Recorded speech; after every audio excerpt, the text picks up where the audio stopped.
I am a Filipino, inheritor of a glorious past, hostage to the uncertain future. As such, I must prove equal to a twofold task: the task of meeting my responsibilities to the past, and the task of performing my obligation to the future. I sprung from a hardy race, child many generations, removed of ancient Malayan pioneers. Across the centuries, the memory comes to me, rushing back to me, of brown-skinned men putting out to sea in the ships that were frail as their hearts were stout. Over the sea I see them come, borne upon the billowing waves and whistling wind, carrying upon the mighty swell of hope, hope in the free abundance of new land that was to be their home and their children's forever. This land they sought and found, every inch of shore that their eyes first set upon, every hill and mountain that beckoned to them with a green and purple invitation, every mile of rolling plain that their view encompassed, every river and lake that promised a plentiful living and the fruitfulness of commerce, is hallowed spot to me, by the strength of their hearts and hands, by every right of law, human and divine. This land and all the opportunities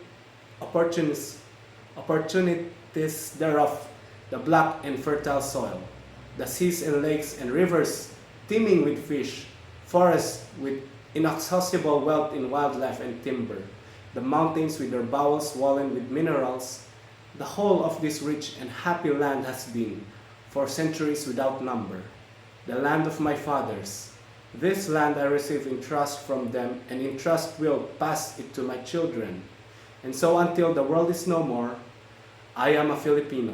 In my blood runs the immortal seed of heroes, seed flowered down the centuries in deeds of courage and defiance. In my veins yet pulses the same hot blood that sent Lapu-Lapu to the battle against the first invaders of this land, that nerved Lacandula in the combat against the alien foe, that drove Diego Silang and Dagohoy into rebellion against foreign oppressor. That seed is immortal. It is the self same seed that flowered in the heart of Jose Rizal, the morning in Bagumbayan, when a volley of shots put an end to all that was mortal of him, and made his spirit deathless forever. The same that flowered in the hearts of Bonifacio in Balintawak, of Gregorio del Pilar, at Tirad Pass, of Antonio Luna at Kalumpit, that bloomed in flowers of frustration in the sad heart of Emilio Aguinaldo at Palanan, and yet burst forth royally again in the proud heart of Manuel L. Quezon, when he stood at last on the threshold of ancient Malacañang Palace in the symbolic act of possession and racial vindication.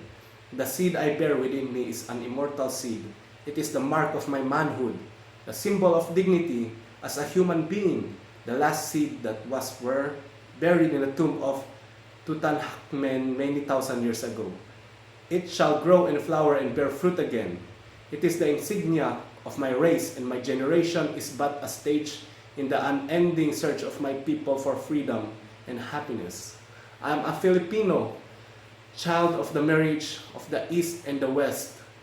The East with its languor and mysticism, its passivity and endurance was my mother, and my sire was the West that came thundering across the seas with the cross and sword and the machine. I am the East, an eager participant in its spirit and its struggles for liberation from imperial's yoke. But I also know that the East must wake from its centuried sleep, shake off the lethargy that has bound its limbs, and start moving where destiny awaits.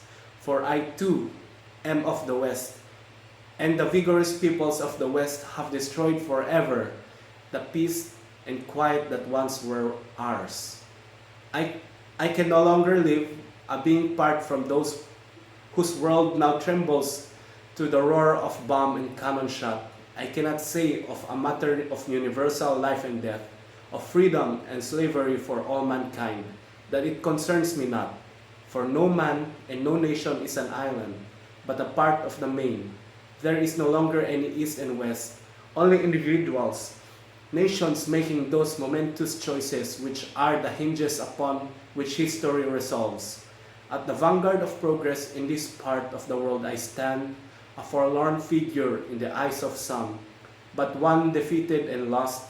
For through the thick interlacing branches of habit and costume above me, I have seen the light of the sun, and I know that it is good. I have seen the light of justice, equality, and freedom.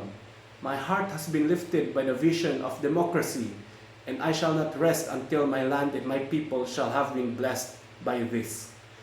Beyond the power of any man or any nation to subvert or destroy.